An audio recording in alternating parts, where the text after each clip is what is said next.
ఈ మధ్య చైల్డ్ వద్దని కూడా అనుకుంటున్నారు కదా, అట్లా కూడా లేకుండా ఎలాంటి సలహా ఇస్తారు, ఎట్లా వాళ్ళు ఇప్పుడు పేరెంట్స్ కావచ్చు?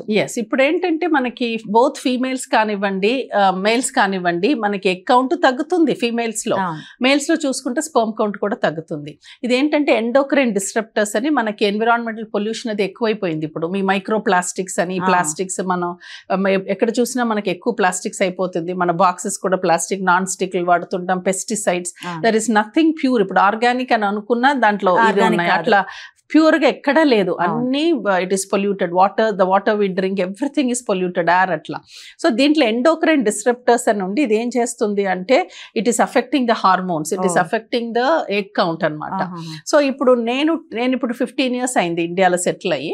2013-14 అంటే 10 years క్రితం మాకు IVF అని మనం చేసేటప్పుడు 1 in 6 or 1 in 7 హ్యాడ్ లో ఎగ్ నంబర్స్. కానీ ఇప్పుడు 1 in 3 అంటే నేను IVF ఇప్పుడు స్పర్మ్ కౌంట్ తక్కువ ఉందని IVF చేస్తాను, ఉన్న ఎగ్ కౌంట్ తక్కువ ఉంటుంది. మనకి వచ్చే ముగ్గురులో ఒకళ్ళకి ఎగ్ కౌంట్ లేదు. అది చాలా ఇది ఈ మధ్యలో చాలా చాలా ఎక్కువైపోయింది. It's because of the what we are seeing in the environment. Late 20s early 30s లో కూడా ఎగ్లు ఉండట్లేదు. సో ఇది చాలా ఇంపార్టెంట్ అనమాట ఫర్ ద మెసేజ్. ఎందుకు అంటే కాలేజీలో ఉండేటప్పుడే గర్ల్స్ కి ఇది అవగాహన చాలా ఇంపార్టెంట్. కానీ ఇప్పుడు ఏంటంటే యూసైట్ అంటే ఎగ్ ని క్రయో ప్రిజర్వ్ చేసుకోవచ్చు, దీన్ని ఫర్టిలిటీ ప్రిజర్వేషన్ అంటాము. సో ఎగ్ ని మన లేట్ 20s లో ప్రిజర్వ్ చేసుకుంటే మనకి ఏమైనా లేట్ అయినా కెరియర్ కానీ మ్యారేజ్ కానీ they can always use it later అనమాట. So these days we see many girls coming for oocyte preservation. Oocyte అంటే ఎగ్, మన ఎగ్ ఫ్రీజింగ్ కోసం చాలా మంది వస్తున్నారు. అది ఈ మధ్యలో ఈ పొల్యూషన్ వల్ల అలా అయిందనమాట. కొన్ని కంపెనీస్ కూడా వాటికి స్పాన్సర్ చేస్తున్నాయి. అవునండి, కొన్ని ఎంప్లాయీస్ కి వల్ల. అవును, కొన్ని స్పాన్సర్ చేస్తుంది. They give a fixed amount. So 1 or 2 cycles, usually 1 cycle లో మనకు అవసరమైనంత ఎగ్స్ ప్రిజర్వ్ చేయలేకపోతాము. Usually 2 cycles 3 cycles based on the egg count అవసరపడుతుంది. సో వాళ్ళు ఇచ్చే బడ్జెట్ అమౌంట్ ని వాడుకుంటారనమాట.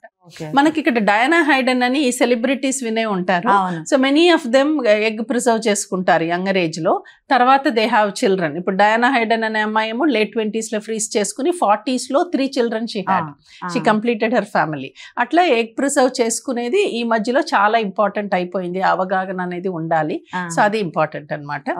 అదే కాకుండా మనకి ఇప్పుడు ఏంటంటే క్యాన్సర్ ట్రీట్మెంట్ కూడా ఈ మధ్యలో ఏంటంటే బాగా క్యూర్ వస్తుంది. క్యాన్సర్ ట్రీట్మెంట్ అడ్వాన్స్ అయిపోయింది. సో ఇప్పుడు ఎర్లీ టీనేజ్ అప్పుడు కానీ ఎర్లీ 20s లో క్యాన్సర్ వచ్చిందంటే క్యూర్ వస్తుంది. సో వాళ్ళు మన ఈ ఫర్టిలిటీ ప్రిజర్వేషన్ చూసుకోకపోతే వాళ్ళకి ఇన్ఫర్టిలిటీ వస్తుంది అనమాట. ఇప్పుడు క్యాన్సర్ ట్రీట్మెంట్ ఏంటంటే కీమోథెరపీ అంటాము, అది ఎగ్ కి దెబ్బ తగులుతుంది, ఓవరీకి స్పర్మ్ కి దెబ్బ తగులుతుంది. సో ఈ క్యాన్సర్ ట్రీట్మెంట్ కి మన ఎళ్ల ముందు మన ఎగ్ ఫ్రీజ్ చేసుకోవచ్చు, మగవారిలో స్పర్మ్ ఫ్రీజ్ చేసుకోవచ్చు.